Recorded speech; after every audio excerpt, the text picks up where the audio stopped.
जय श्री काल भैरव सभी भाई बहनों को। मेरा नाम दिनेश तारामणि जी है। मैं राजस्थान जोधपुर में रहता हूँ। प्रोफेशनली मैं एक सॉफ्टवेयर कंपनी उसमें वर्किंग करता हूँ, जो पूरे भारत में चार्टर्ड अकाउंटेंट्स, टैक्स के प्रैक्टिशनर्स है, उनको अपने सॉफ्टवेयर डील करती है इनकम टैक्स डिपार्टमेंट से और जीएसटी डिपार्टमेंट से रिलेटेड। तो लास्ट 20-25 सालों से ये वर्किंग करता हूँ और कर भी रहा हूँ। तो इतनी जानकारी है कि मुझे क्या सही है क्या नहीं है, इतनी बुद्धि रखता हूँ मैं। खैर, अब आध्यात्मिक की बात करता हूँ मैं अपनी। पिछले 6-7 सालों से मैं अपने सदगुरुदेव श्री तारामणि जी क्षमा करना के सानिध्य में अपनी साधनाएं ध्यान करता हूँ। 6-7 वर्ष पूर्व हमारी दीक्षा हुई थी उज्जैन में। दीक्षा के बाद में साधनाएं कराई, ध्यान करवाया और बड़े गुप्त रहस्यों को उजागर कराया गुरुदेव जी के द्वारा। और जो भीतर प्यास थी और प्यास है भी, तो उसकी हर एक एक बूंद को गुरुदेव जी के माध्यम से हमें बड़े प्रेम से बुझाई जाती है और मार्गदर्शन किया जाता है साधना के मार्ग में, ध्यान के मार्ग में। और मेरे जैसे हजारों सैकड़ों जो पूरे भारत से नहीं, भारत से बाहर भी जो लोग हैं जो तड़प रहे हैं वास्तविक आध्यात्मिक प्यास के लिए और प्यास की पूर्ति के लिए, तो उनके लिए पहले जब 6-7 वर्ष पहले जब मैं जुड़ा था, तब ये होता था कि शिविर होते थे पूरे भारत में, हमारे अलग अलग राज्यों में शिविर होते थे। हर महीने एक एक शिविर हो जाता था। लेकिन गुरुदेव जी की करुणामय दृष्टि के हिसाब से ऐसा रहा कि एक निश्चित आश्रम हमें मिल जाए, ऐसी एक जगह हो जाए जहाँ पर सभी लोग आ जाए और वहाँ पर अपनी साधनाएं करें, ध्यान करें और उस परम की प्यास को पूर्ण करें। तो इसी माध्यम से पिछले 4-5 वर्ष पूर्व लखनऊ के पास में सिधोली गाँव में, जहाँ हिंदोरा गाँव के पास में हमारे एक आश्रम का निर्माण के लिए हमने ज़मीन देखी। बाबा जी जिनको गुरुदेव जी जिनको मैं बाबा जी कहता हूँ, तो ज़मीन देखी। सभी साधक पूरे भारत से बाहर भी साधक भाइयों ने एक एक रुपया जोड़ के, तिनका जोड़ के, धन से, मन से, शरीर से, जिस हिसाब से जिसको जो मिला उस हिसाब से उसने सहायता करी और बड़े ही सुंदर आश्रम का निर्माण किया। बहुत सुंदर, एक प्राकृतिक जगह है, आपने वीडियो में देखे भी होंगे। बहुत प्राकृतिक जगह है और वहाँ के आसपास के गांव वालों के द्वारा ही वो ज़मीन हमें दिलाई गई। उनके बनाने वाले भी वही है, गांव के आसपास के वाले। कुटिया बनाई गई, फिर वहाँ पर क्या दीमक की शिकायत आती थी, जंगली जानवरों की शिकायत आती थी, क्योंकि जंगल में है वो पूरा। क्योंकि एकांत में होना चाहिए साधकों के लिए, साधना के लिए, ध्यान के लिए एकांत में चाहिए। तो एकांत में हमने आश्रम का निर्माण कराया है वहाँ पर। अब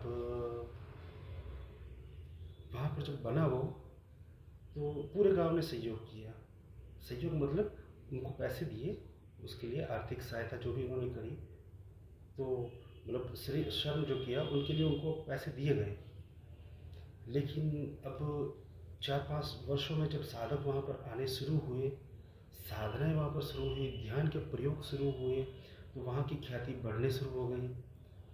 वहाँ पर भव्य बाबा जी का बटुक बाबा जी का मंदिर बनाया गया है। तो वहाँ सुबह शाम आरती हो रही है, गुरु पूजा हो रही है, प्रतिदिन शाम को हवन हो रहा है। और उसी हवन के चमत्कार से आसपास के लोग वहाँ पर आने शुरू हुए।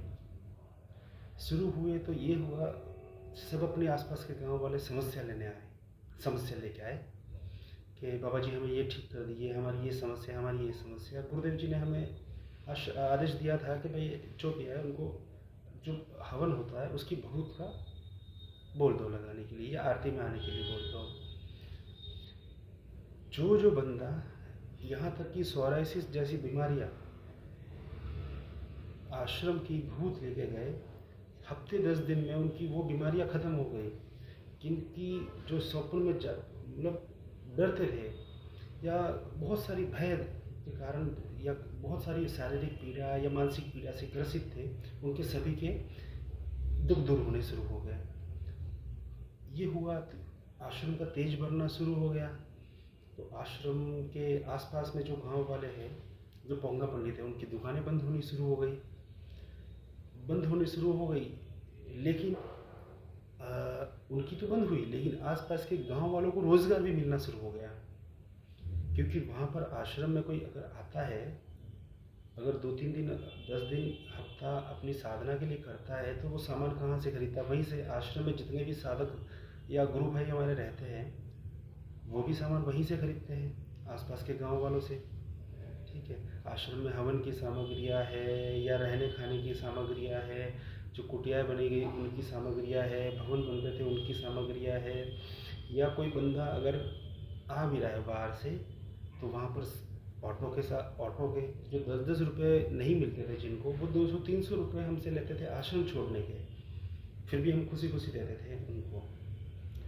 लेकिन घटना में बदलाव तब हुआ जब आसपास के पोंगा पंडित या राजनेता लोगों को हमने उनके अहंकारों की पुष्टि करनी बंद कर दी, क्योंकि हम उनको भाव देते नहीं थे। हम वहाँ पर अपनी साधना करने आते हैं, हम अपना ध्यान करने आते हैं, तो हमें आम जनता से मतलब ही नहीं। ठीक है। तो ये हुआ। अब ये करते करते करते राजनेता लोगों ने, आसपास के गांव वालों मतलब जो पोंगा पंडितों ने हैं, जिनकी दुकानें बंद हो गई है, उन्होंने सबके भीतर, गांव वालों के भीतर में कानफूस अफवाह फैलानी शुरू कर दी। अफवाह ऐसा फैलाई कि भाई वहाँ पर तो तांत्रिक लोग आते हैं, या ये होता है, और वहाँ पर तो बहुत कुछ उल्टे सीधे काम होते हैं। इसी का घटनाक्रम चल रही थी। अब 1 तारीख की रात को, 1 अक्टूबर 2024 की रात्रि को, आसपास के गांव वालों ने आश्रम पर, जो हमारे 5-6 भाई थे और हमारे सदगुरुदेव जी, बाबा जी आश्रम में थे उस समय, उन पे जानलेवा हमला कर दिया। जानलेवा हमला मतलब आश्रम को नष्ट करो, नारे लगाने शुरू कर दिए कि मारो, फूको और लूट लो। ये ऐसे उन्होंने नारे शुरू कर दिए। लगभग होगी 4-5 हज़ार से कम नहीं होगी भीड़, जहाँ तक पुलिस ने बताया उस हिसाब से।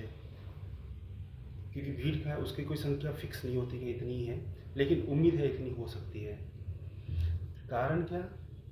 अफवाह ऐसी फैलाई, क्या फैलाई?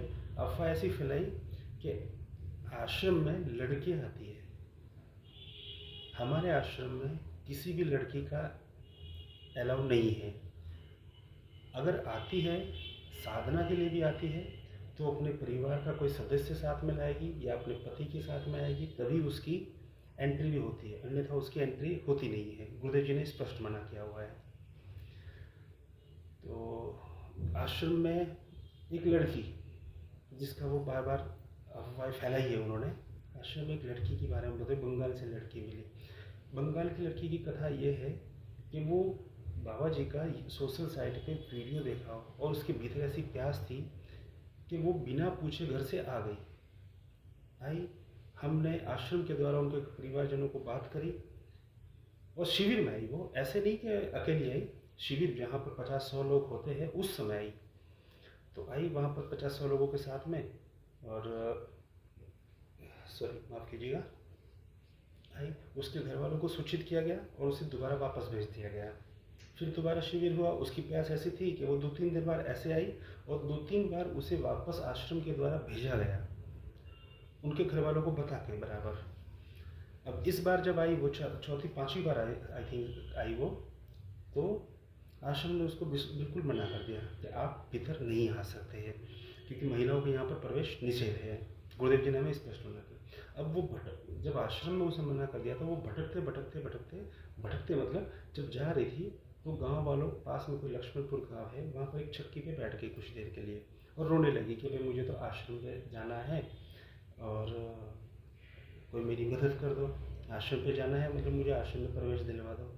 लेकिन गांव वालों, जो जिन लोगों ने की दुकानें बंद हुई थी, जो राजनीतिक लोग हैं, उन्होंने उसका मिसयूज़ किया कि आश्रम में बंगाल की लड़कियां आई है, आश्रम में लड़कियां आती हैं।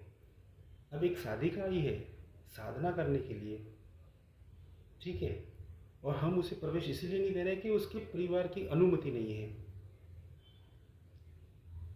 अब गांव वालों ने उसका उल्टा फैला दिया, गांव वालों में अफवाह फैला दी। तब गांव वाले की बुद्धि उनकी आपको पता ही है कैसी होती है। सभी गांव वालों का नहीं कह रहा हूँ, लेकिन ज़्यादातर जो सोचते हैं उनकी बुद्धि कितनी सीमित होती है वो आपको पता ही है, ठीक है। एक अफवाह ये है। अब बाकायदा हमने जब वो आई, हर बार हमने पुलिस में कंप्लेंट डाली, पुलिस वालों के द्वारा उसके माता पिता को भेजी है, और इसके हमारे पास में सबूत भी है ना। तो ये एक अफवाह हुई। उसके कुछ दिन पूर्व 10-15 दिन पहले जब ये षड्यंत्र जब अफवाहें जब फैलानी शुरू कर दी, तो आसपास के गाँव वालों ने या जो पोंगा पंडित है या जो राजनेता लोगों ने अब षड्यंत्र तो रचने शुरू कर दिए। तो हमारे आश्रम से कम 400-500 मीटर होगा दूर, जहाँ पर हमारे आश्रम का कोई बंदा जाता भी नहीं है, जाता भी क्या उस तरफ, मतलब कोई रास्ता ही नहीं है तो जाएंगे कहाँ। हमारा रास्ता दाहिनी तरफ है और वो बाईं तरफ 400-500 मीटर की दूर किसी खेत में छुरी से जो रेत ले रहे थे, रात को छोरी छुपे जो छोरी करके रेती भर रहे थे, उनको एक कंकाल दिखा, ठीक है, एक किसी पंडित के खेत में। उस पंडित के खेत में कंकाल उन्हें मिला, ठीक है। अब उन्होंने आरोप किस पे लगा दिया कि ये तो आश्रम वालों ने लगा। भाई, जिसके खेत में जो मिला है उसको नहीं पूछ रहे कि भाई तेरे खेत में ये कहाँ से आया, ठीक है। और इल्ज़ाम भी कौन लगा रहे? चोर लोग, जो खुद चोरी कर रहे हैं, और आरोप किस पे लगा रहे हैं? जो साधक साधिकाएं जो ध्यान कर रहे हैं, ठीक है, उन पे। तो इसकी सत्यता आप खुद को इसका देख लीजिए कि इसकी सत्यता कितनी होगी कि जिसके खेत में मिला उसे किसी ने कोई पूछा तक नहीं कि भाई तेरे खेत में कहाँ से ये हुआ या क्या हुआ, ठीक है। अच्छा, उसको पुलिस आई, गांव वालों ने पुलिस को बुलाई और वो लेके गई, वो 15-20 दिन पहले लेके गई। अब किसी को कुछ पता नहीं कि उसमें वो कंकाल मानव का है या किसी जानवर का है, ये तक पता नहीं है। अफवाह ये फैला दी कि ये तो आश्रम के अंदर से मिली है, जबकि वो 400 मीटर दूर मिली है, ठीक है। तो सवाल किस पे उठता है? सत्य पे हमेशा उठता है ना, क्योंकि विरोध भी हमेशा सत्य का होता है। असत्य के खिलाफ तो जाएंगे तो आपको वहाँ पर मतलब उसका उल्टा जवाब मिलता है। लेकिन हम साधक लोग अब क्या ही बताएं। पुलिस वालों ने हमसे पूछा, हमने बताया भाई सीसीटीवी है, आप चेक कर लीजिए, हमारे आश्रम से अगर कोई ऐसी गतिविधि है तो आप चेक करके हमें बता दीजिए, हमारी जानकारी में तो कुछ है नहीं, ठीक है। तो पुलिस वाले ले गए। तो फॉरेंसिक जांच में क्या निकला क्या नहीं हमें वो तो वैसे भी पता नहीं है, ठीक है ना, अभी तक हमें पता नहीं है। अब 1 तारीख की रात को घटना की बात करता हूँ। 1 तारीख की रात को, अच्छा उसका मैं बता दिया कि वो चोर लोगों ने अफवाह फैलाई, जो खुद चोर थे। अब वो आरोप लगा रहे दूसरों पे, साधु संतों पे, ठीक है। तो इसकी सत्यता आपके पास में, उस कंकाल वाले की सत्यता आपको खुद जांच लीजिए कि कितनी सत्यता होगी उसके अंदर, ठीक। दूसरी बात, अब 1 तारीख की रात को जो ये पालघर जैसी घटना है, बड़ी घटना हमारे आश्रम पे होने जा रही थी, लेकिन गुरुदेव जी की कृपा, बाबा की कृपा के हिसाब से नहीं होने दिया, उसको टल दी। 1 तारीख की रात को एक शराबी, शराब पिए हुए, शराब के नशे में धुत, आश्रम से जहाँ रास्ता मेरा दाहिने तरफ बता रहा हूँ, सड़क पे खड़ा है, सड़क पे खड़ा और पेशाब करने के लिए खड़ा है। पेशाब करने के लिए वो खड़ा, और पेशाब करते करते ये कहता है कि मुझे आश्रम में लड़कियों की आवाज़ आ रही है। किस समय? संध्या काल में, जब आश्रम में आरती की समय होता है, आरती के समय में जब म्यूज़िक बजता है, ठीक है, या घंटे की आवाज़ आती है, उस समय वो कहता है कि मुझे आश्रम में लड़की की आवाज़ आई है, मैं तो आश्रम जा रहा हूँ। वो आया शराब के नशे में धुत, हमारे पास में पूरा वीडियो है उसका, जब वो आया उसने क्या क्या हरकतें करी, पूरा वीडियो है हमारे पास में। तो हमने उसका पूरा वीडियो किया कि हमें पता है कि ये इस तरफ से उपद्रव चल रहे हैं, तो हमें हर अपना सबूत तो रखना ही पड़ेगा क्योंकि नहीं तो ये फंसाने के जैसे अफवाह फैलाई है वो फंसा भी देंगे। आया आश्रम में, अनाधिकृत प्रवेश करने लगा, शराब पी के प्रवेश करने लगा। तो हमारे गुरु भाई वहाँ पर जो उपस्थित थे उन्होंने मना किया कि भाई क्या बात है, आप अंदर क्यों आना चाहते हैं? वो कह रहा मुझे लड़कियों की आवाज़ आ रही है। हमारे गुरु भाई ने उसे मना कर दिया कि भाई आप अंदर प्रवेश नहीं कर सकते हैं। हाँ, अगर आपको शक है तो आप गांव वालों को ले आइए, मुख्य जो लोग हैं उनको ले आइए, या पुलिस को फ़ोन कर दीजिए, पुलिस आ जाएगी और वो पुलिस के साथ में आप आ जाइए, या गांव वालों के साथ में आकर आप चेक कर लीजिए कि हमारे आश्रम में लड़की की आवाज़ आ रही है या नहीं आ रही, ठीक है। लेकिन वो ये नहीं करता, वो कहता है कि मैं खुद चेक करूँगा। वो खुद चेक करेगा। जो शराब के नशे में जो चल नहीं पा रहा है, बोल नहीं पा रहा है ठीक से, वो हमारे पास में इसने इस पूरी घटना का उनका जब उसको रोका गेट पे और उसने क्या क्या बोला उसका पूरा वीडियो है, हमने बनाया था गुरु भाइयों ने। तो जब वो ज़बरदस्ती करने लगा, हमारे आश्रम के द्वारा, गुरु भाई जी द्वारा पुलिस को फ़ोन किया गया और पुलिस को बता दिया कि साहब एक शराबी कमलेश नाम है जिसका, कमलेश नामक व्यक्ति जो शराब पी के आश्रम में ज़बरदस्ती प्रवेश कर रहा है और ऐसे ऐसे आरोप लगा रहा है। तो स्पीकर पे लगाकर साहब जो थाने में एसडीओ साहब थे या जो भी साहब थे, उन्होंने उससे बात की कि भाई अगर तुझे शिकायत है तो हमारे पास में, हम वहाँ पर आएंगे, ठीक है, तू वहाँ से तुरंत हट। तो उसका अहंकार चोट लगी। उस शराबी, कमलेश शराबी ने बोला कि अब तुम पुलिस वाले भी हटो, तुम पुलिस वालों की भी एक ऐसी की तैसी, मैं अभी इन आश्रम वालों को छोड़ूंगा नहीं, इनको जान से मारूंगा और इन पे हमला करूंगा, रुको थोड़ी देर मैं आता हूँ। इतना कह के वो वहाँ से गया, बाइक पे बैठ के गया, उसके साथ में एक बंदा और था, उसका पूरा वीडियो है हमारे पास में। और वो बाइक पे बैठ के सही सलामत गया, वहाँ पर उसे कोई किसी ने कुछ हाथापाई या कुछ नहीं किया, ठीक है, वो वहाँ से गया।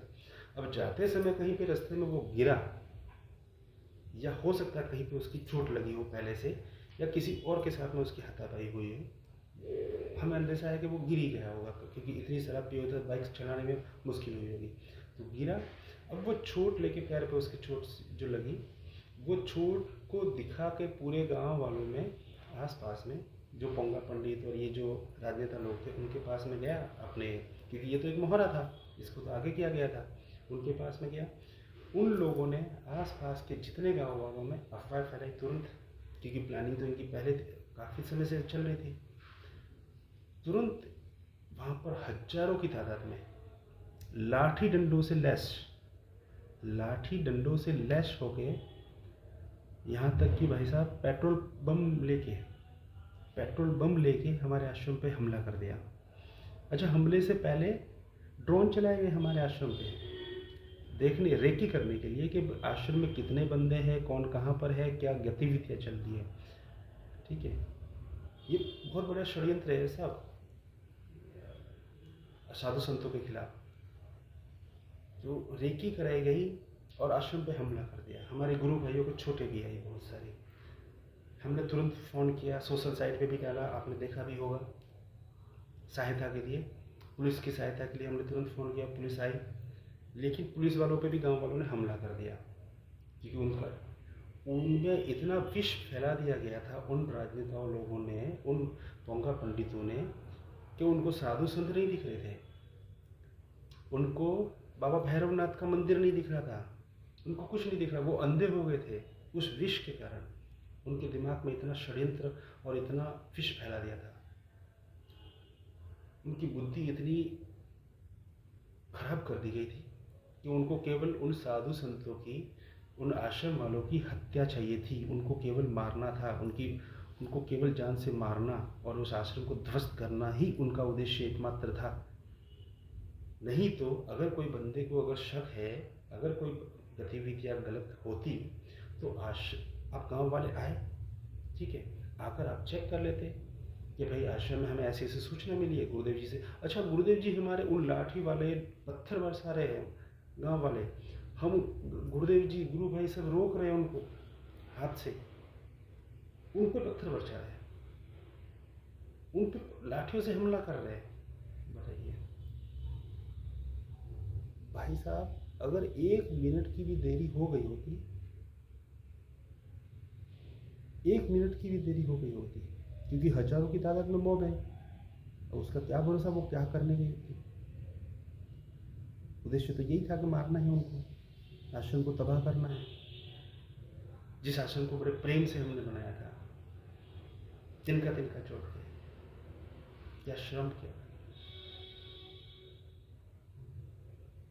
रोंगटे खड़े अपने उस बात को सोच के भी आंसू आ रहे, क्या बताऊं।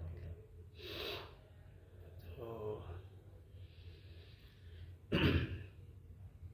गुरुदेव जी ने रोकना चाहा, गुरु भाइयों ने रोकना चाहा, नहीं रोक रहे। पुलिस आई 1 मिनट पहले केवल, नहीं आती तो मार भी देती, गुरु भाइयों को मार देती, गुरुदेव जी को मार देती। मारना मतलब शरीर से मारना, चेतना तक तो उनकी इतनी औकात नहीं कि वो पहुंच पाएंगे इस जन्म में, क्या पूर्व जन्मों में भी, या कभी और जन्म में लेंगे तब भी गुरु चेतना तक तो वो पहुंच नहीं पाएंगे, क्योंकि जो हाय लगी है वो तो लगी ही है उनको, जो दंड मिलना है वो तो बाबा भैरवनाथ देंगे उनको, ठीक है। 1 मिनट पहले आई पुलिस पे भी उन्होंने पथराव किया, पुलिस की गाड़ियाँ तोड़ने शुरू कर दी यहाँ पर। उन्होंने इतना क्रोध किस बात के लिए, ऐसा क्या कर दिया था उन्होंने एक अफवाह को सुनकर? क्या सत्यता थी उसमें? किसी ने सोचा? एक बंदे ने वहाँ पर सोचा नहीं। बड़े बड़े नेता है, किसान नेता है, वो पंडित है, सबने भाषण देने शुरू कर दिए। आश्रम में लड़कियाँ मिली, लड़कियों का मैंने बता दिया कि वो एक शादी का आई थी जिसको प्रवेश नहीं मिला, इस कारण से उसे वापस भेज दिया। तो गांव वालों ने उसी बात को बंगाल से लड़के का जोड़ दिया। और कंकाल वाली मैंने आपको ये बताया कि कुछ चोर लोग जो रात को चोरी से सरकार की चोरी कर रहे हैं, मतलब रेती की चोरी कर रहे हैं, जैसे सरकार की चोरी हुई, वो आरोप लगा रहे कि ये आश्रम 400-500 मीटर, वो आरोप लगा रहे कि ये आश्रम से निकली, और जिसके खेत में निकली उसको कुछ पूछा ही नहीं, ये उससे कोई सवाल भी नहीं, क्योंकि वो वर्चस्व वाला पंडित होगा, और जहाँ सीधे होते हैं उनको तो और दबाया जाता है। तो पुलिस वालों पे भी हमला कर दिया।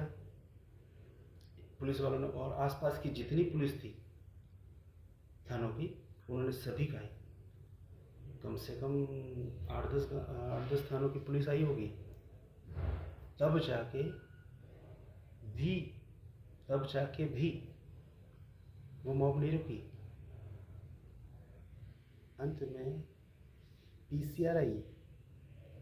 पीसीआर ने जब उस भीड़ को बताया, पीसीआर वालों ने, कि 2 किलोमीटर से लाठियाँ भाजी, लाठियाँ मतलब हल्का बल प्रयोग करना पड़ेगा भाई, जब नहीं मानोगे क्या करोगे, किसी को मारेंगे थोड़ी ना। तो उनको हटाने के लिए लाठियों से जब मारा, उनको मारा मतलब हटाया, तब जाके आश्रम तक वो पहुँचे। तब उन्होंने हमारे गुरुदेव जी के, हमारे गुरु भाइयों के प्राण बचाए। तब उनको सिक्योरिटी दी गई, तब उनको ले जाकर वहाँ से आश्रम से थाने ले जाया गया, रात में वहीं उनको रखा गया। ये बहुत बड़ी घटना है प्रभु, ये बहुत बड़ी घटना है। ये साधु संतों के खिलाफ जो षड्यंत्र हो रहा है, किस कारण से? कुछ लोगों के अहंकार पृष्ठ नहीं हुए, कुछ लोगों को, कुछ राजनेता लोगों को हमने उनके अहंकार की पुष्टि करने नहीं दी, उनकी जी हजूरी नहीं की, उनको फूल मालाएं नहीं पहनाए। कुछ पौंगे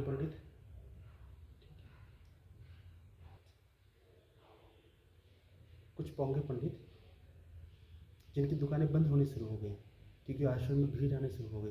अच्छा, कुछ लोग आरोप ये भी लगा रहे हैं कि आश्रम में प्रवेश नहीं दिया जाता था, पानी पीने नहीं दिया जाता। अरे बाबा चलो, आश्रम में पानी पीने नहीं दिया जाता था, फिर ये हर साल के 3 भंडारे जो लगते थे आश्रम में, आसपास के जितने गांव वाले हैं वो वहाँ पर आके भोजन करते थे। भोजन तो करते ही थे, साथ में थैलियाँ लेके आते थे, टिफ़िन लेके आते थे, वो भर भर के ले जाते थे। सुबह 10 बजे से 9 बजे से आई थिंक शुरू हो जाता था भंडारा, और रात को 10, 11, 12 बजे तक वो भंडारा शुरू रहता था।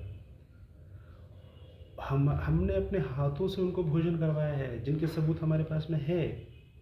हमने अपने हाथों से, उनके वचन ये थे कि जीवन में हमें इतना सम्मान, इतने स्वादिष्ट भोजन और इस तरह से, इस सम्मान से तो आज तक किसी ने भोजन ही नहीं करवाया। उनके खुद के वचन थे जब पहली बार हमने भंडारा किया था, और लास्ट 4 वर्षों से ये लगातार चल ही रहा था। आसपास के जितने गांव वाले हैं, महिलाएं हैं, सभी आते थे। आश्रम में भोजन करवाया जाता था उनको। अच्छा, साल में 2 से 3 बार तो कन्या पूजन रखा जाता था हमारे आश्रम में। आसपास की छोटी बालिकाएं हैं, कन्याएं हैं, उनका पूजन होता था। उनके पैर धो के उनको भोजन करवाया जाता था, उनका पूजन किया जाता था, उनको उपहार दिया जाता था। ये सब होता था। ये भी हमारे पास में वीडियो आपने सब सोशल साइट पे देखे ही हुए हैं। नहीं देखे तो आप देख भी सकते हैं। अगर आप जब भी भंडारे या ये कन्या पूजन हुई है, उसके वीडियो पड़े हैं हमारे सोशल साइट पे, उस समय भी देख सकते हैं। ये अभी तो हमने बनाया नहीं है, ये तो पुराना ही है। और पानी पानी तो आसपास में 2 किलोमीटर में कोई पानी पीने का था नहीं। हमने पानी पीने आ रहे थे, जो बोरवेल बनाया है, आसपास के गांव वाले सभी लोग वहाँ पर पानी पीते थे। ये तो झूठा आरोप लगाया उन्होंने। इतना नहीं, हमने तो उल्टा उन इंसानों के लिए किया, जो गाय है, पशु है, जो बाहर प्यासे रहते थे, उनके लिए आश्रम के बाहर हमने पानी पीने का अलग से आश्रम के ने अपने खर्चे से बनाया। बताइए, जब पशु पक्षियों के लिए हमने ये बनाया है तो इंसानों को क्यों मना करेंगे? हाँ, मना उनके लिए था जो आश्रम में आते थे, शराब पी के आते थे, आश्रम की संपदा को नुकसान पहुंचाते थे। अब जहाँ पर बड़े फूल लगे हैं, अच्छे अच्छे सुंदर सुंदर, जहाँ पर फल लग रहे हैं, ठीक है, उनको तोड़ रहे हैं, पेड़ पौधों को तोड़ रहे हैं, वहाँ की संपदा को नुकसान पहुंचा रहे हैं। आश्रम में कोई अब साधक बाहर से आ रहे हैं, किनके मोबाइल पड़े हैं, उनके चोरी करके ले जाने। तो जब ये घटनाएं शुरू हुई तब हमने प्रवेश मना किया। प्रवेश मना भी ये किया कि भाई आप अगर आओ, पानी पियो, सीधा जाओ, बस, उसके अलावा कुछ भी नहीं। पानी पीने के लिए कभी मना नहीं किया है, अभी भी मना नहीं था। हम तो जाते रहते हैं, पिछले इतने वर्षों से जा रहे हैं, अपने हाथ से बनाया है, तो सभी पता है कि वहाँ पर क्या है। पर अब जब अफवाह उड़ाने वाले हैं तो उनका तो कुछ कह ही नहीं सकते हैं, कितने भी उड़ाए। तो ये प्रभु जो घटना हुई है बहुत निंदनीय है, जिसकी जितनी निंदा की जाए उतनी कम है।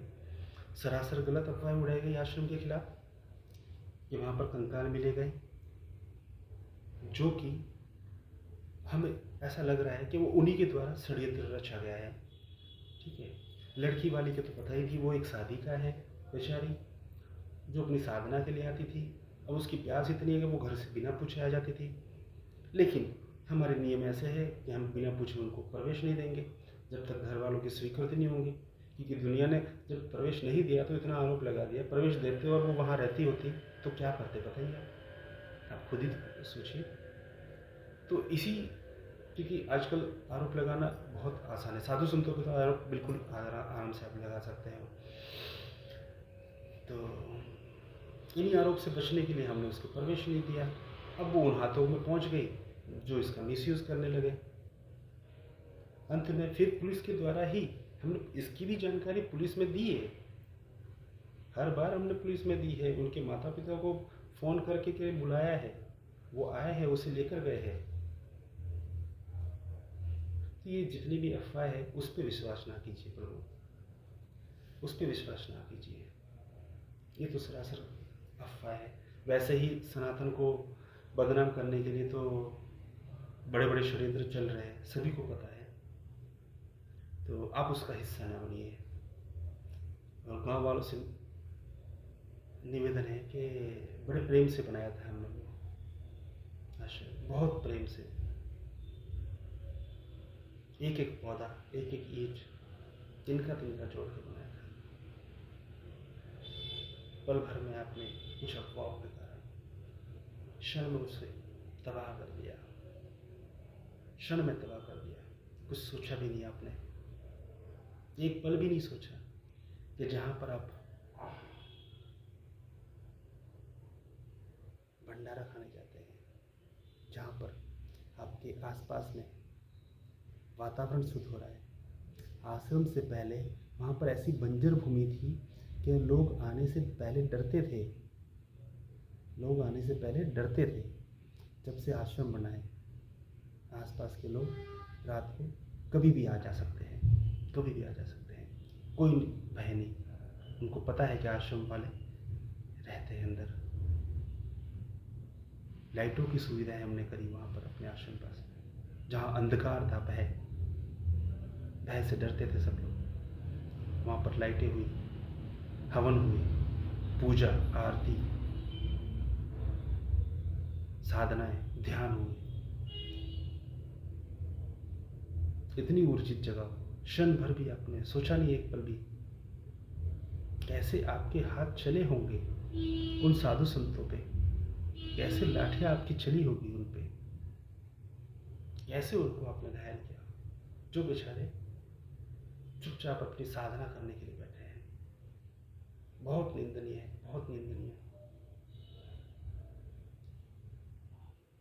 अब हम तो कुछ नहीं करेंगे, लेकिन ऊपर वाला जो बाबा है, जिसने ब्रह्मा को नहीं छोड़ा, जिसने ब्रह्मा को नहीं छोड़ा, अपने नाखून से सिर काट दिया, अलग कर दिया,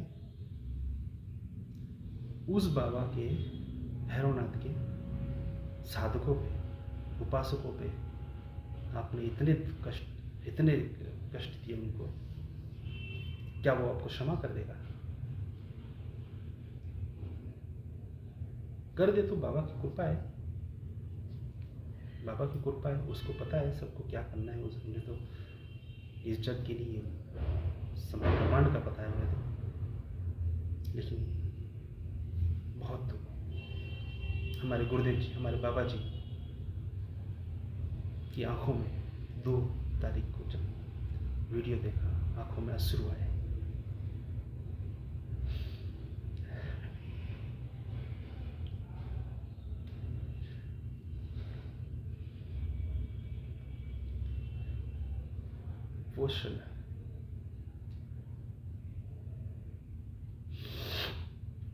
पोषण हमारे लिए बहुत कष्टदायी था, बहुत कष्टदायी था वो। आंसू इसलिए नहीं आए कि आपने आश्रम को तबाह किया या उन पे आपने हमला किया, उसके लिए नहीं। उनको इसलिए आए कि उनके शिष्य, उनके साधक को उनके सामने आप मार देते। उन गुरु, उन परम पिता, क्योंकि गुरु का दर्जा तो माता पिता से, भगवान से भी ऊपर है, उनके समक्ष अपने शिष्यों की हत्या होते, कैसे देख सकते थे वो? उनकी करुणा इतनी, इनके आंखों से आंसू निकले, और वो आंसू देखने के लिए हमें जीवित रहना। बहुत कष्ट का है, बहुत कष्ट का ये हमारे लिए बहुत कष्ट का है प्रभु, ये बहुत कष्ट का है। हमने नहीं सोचा था हमारे गुरुदेव जी की आंखों में आंसू हम देख कभी। बहुत समय पूर्व की बात है, जब मैंने अपने पापा को, अपने गुरुदेव जी को पैर दबाते दबाते एक बार पूछा, पापा जी जीवन में आप कभी रोए या आपके आंखों में आंसू आए हैं? तो उन्होंने एक उत्तर दिया, ये दिया कि दिनेश, मैं अपने जीवन में केवल एक ही बार रोया हूँ, या मेरे आंखों में एक ही बार आंसू आए। मैंने विनती की, कब पापा? उन्होंने उत्तर दिया, जब साक्षात भैरवनाथ का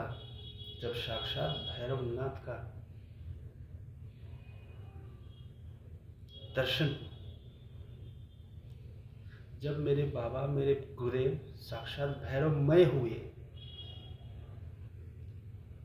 उस रात्रि की घटना को,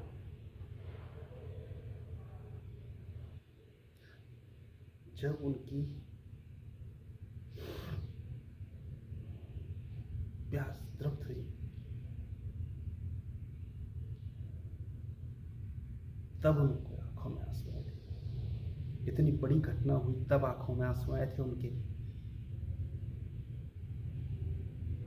और तुम गांव वालों ने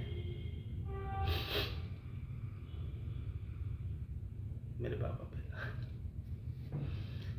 आंखों में आंसू ला दिए, बहुत बुरा किया।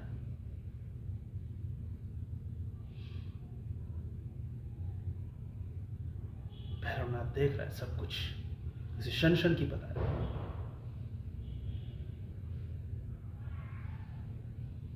उसे क्षण क्षण की पता है।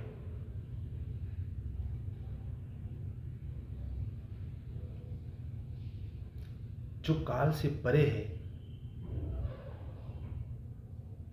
जो काल से परे है,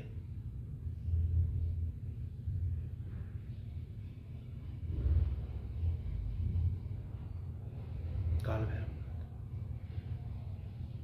उसके उपासकों को, उसके अनुयायियों को, उसके साधकों को तुमने लाठियों से, पेट्रोल पंपों से गालियां दी, मारा, पीटा, उस आश्रम को तबाह किया, उनके मंदिर को तबाह करने आ गए। बहुत बुरा किया, बहुत बुरा किया। थोड़ा तो बुद्धि का प्रयोग करना था आपने, थोड़ा सा तो बुद्धि का प्रयोग करना था।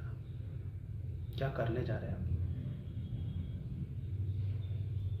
कुछ लोगों ने अफवाह फैलाई, चल दिए लाठी डंडा लेके। सोचा नहीं कभी कि क्या ये हम सही कर रहे हैं, या बस एक पवा पिला दिया और चल दिए। झूठी अफवाहों को साक्ष्य मान के अब चल दिए। पिछले 4 वर्षों से जहाँ पर आप रह रहे हैं, जहाँ पर आप खा रहे हैं, जो आपको इतना सम्मान दे रहे हैं, जहाँ पर आपके आश्रम में जाते ही आपके दुख दूर हो रहे हैं, बस उन अफवाहों पे विश्वास कर लिया और आ गए लाठी डंडा लेके मारने पीटने साधकों को। शर्म भी नहीं आई तुम लोगों को। खैर, बाबा जाने, थोड़ा भावुक हो गया इसलिए बता दिया, प्रभु क्षमा करना। बाबा की आंखों में आंसू वाला सुनकर थोड़ा भावुक हो गया। तो आप सभी से विनती है मेरी कि इस तरह की अफवाहों पर विश्वास ना किया जाए। ये बिल्कुल ही गलत अफवाह फैलाई जा रही है कि वहाँ पर कंकाल मिला, लड़कियाँ मिली। अच्छा, कुछ लोग कहते हैं रात को गाड़ियाँ आती। अरे भाई, रात को, अब मैं राजस्थान में रहता हूँ, राजस्थान को सुबह से चलता हूँ, तो वहाँ पर कब पहुँचूँगा? रात को पहुँचूँगा, ठीक है ना। अब मैं अपनी गाड़ी से रात को आऊँगा, अगर 10 बजे वहाँ पर पहुँच रहा हूँ, अब 10 बजे तुम्हारे लिए तो वो रात को 2 बज के हो गए, क्योंकि तुम तो 6-7 बजे सो जाते हो। अब तुम्हारे लिए तो रात को 10 बजे है, 2 बजे 5 बजे हो गए। तो कोई बंदा, अब मेरे जैसे साधक पूरे भारत से आ रहे हैं वहाँ पर, और वहाँ पर कोई ऐसी जगह तो है नहीं कि वहाँ पर रोड पे है और सब कुछ मिल जाएगा। वहाँ पर साधन आएगा तो अपना व्यक्तिगत गाड़ी लेके आएगा, किराए का कोई करके आएगा गाड़ी वाड़ी, तो वो रात को तो पहुँचेगा। जब सुबह चलेगा तो रात को ही पहुँचेगा। और गाड़ी अगर आ रही है तो तुम्हें दिक्कत क्या है उसमें? कोई साधक ही आया होगा ना, आश्रम पे अगर आया है तो साधक आया होगा, साधना करने आया होगा।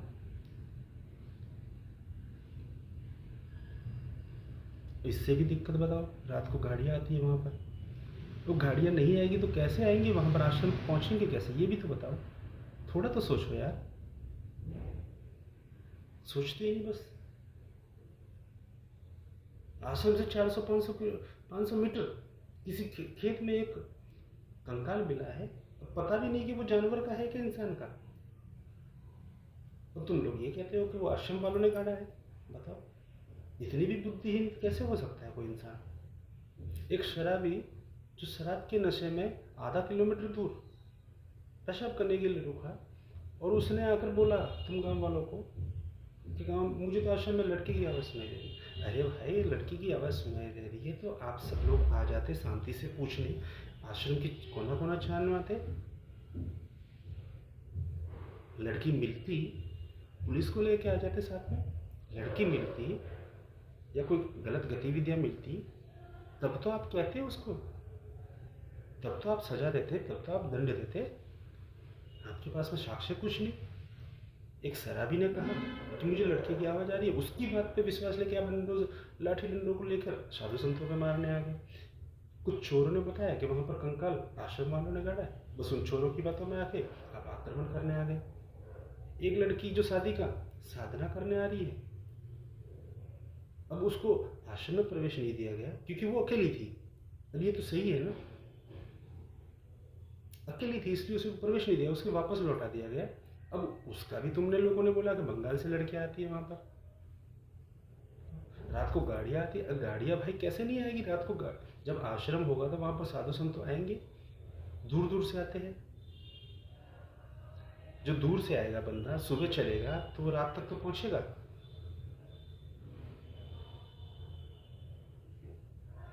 थोड़ा सोचते, थोड़ा बुद्धि का प्रयोग करते। पर खैर, अब तुम कैसे करोगे बुद्धि का प्रयोग? तुम्हारे भीतर तो विष भरा था, जिन भी लोगों ने भरा था उनका दंड भी निश्चित है बाबा भैरवनाथ जी के द्वारा। अब तुम्हारी तो तुम जानो, बाबा भैरवनाथ जाने। लेकिन जो भी भाई ये वीडियो देख रहे, सभी से विनती है, इसी तरह की, ये किसी भी तरह की इन अफवाहों पर विश्वास ना करें, सत्य को देखें। सत्य ना होते ना मेरे बाबा जी, मेरे गुरुदेव जी ऐसे लाइव आकर कर बताते नहीं। लाइव आ रहे हैं ना, लाइव आने के लिए जिगरा चाहिए। जो असत्य होता है ना वो छुप जाता है, और जो सत्य होता है वो दम रखता है सामने आने का।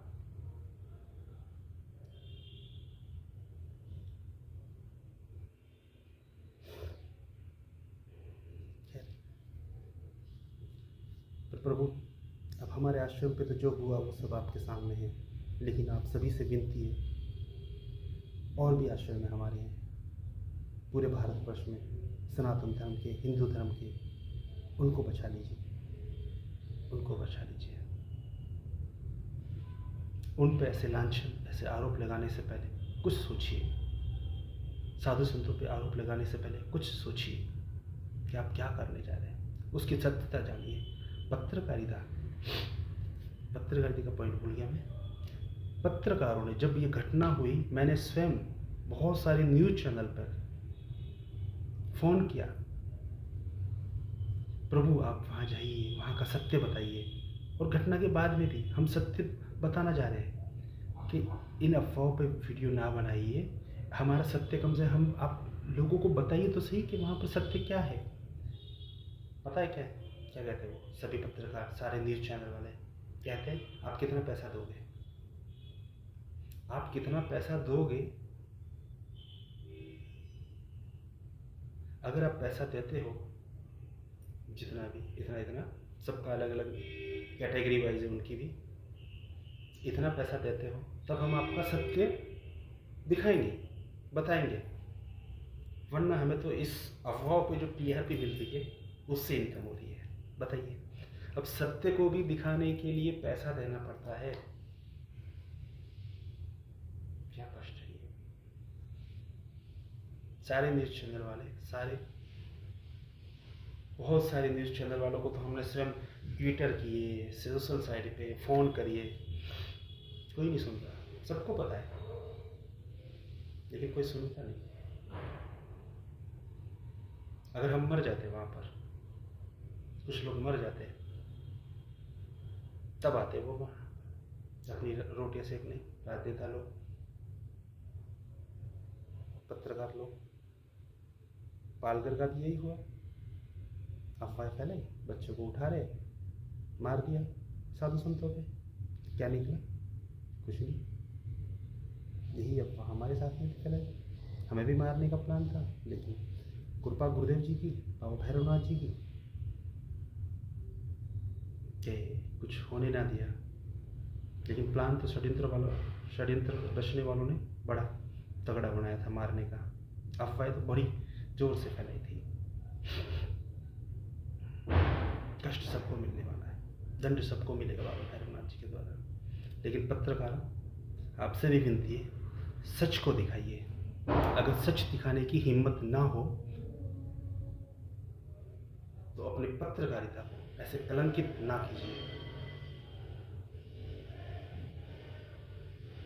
अपनी पत्रकारिता को ऐसे कलंकित ना कीजिए झूठ दिखा कर, अगर सच दिखाने की हिम्मत ना हो तो।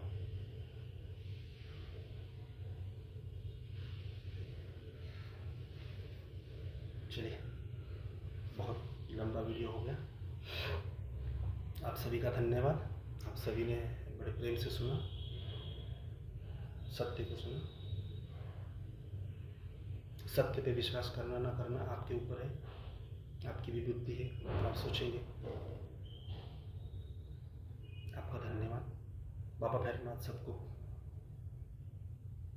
खुश रखे, कल्याण करे, सबका सद्बुद्धि प्रदान करे। आप सभी ध्यान करें, साधनाएं करें और झूठी अफवाहों पे विश्वास ना करें। पर सबसे विनती है, झूठी अफवाहों पे विश्वास ना करें। जय श्री काल भैरव, जय श्री काल भैरव, जय श्री काल भैरव। ओम श्री तारामणि गुरुभ्यो नमः। ओम श्री तारामणि गुरुभ्यो नमः। धन्यवाद, धन्यवाद, धन्यवाद।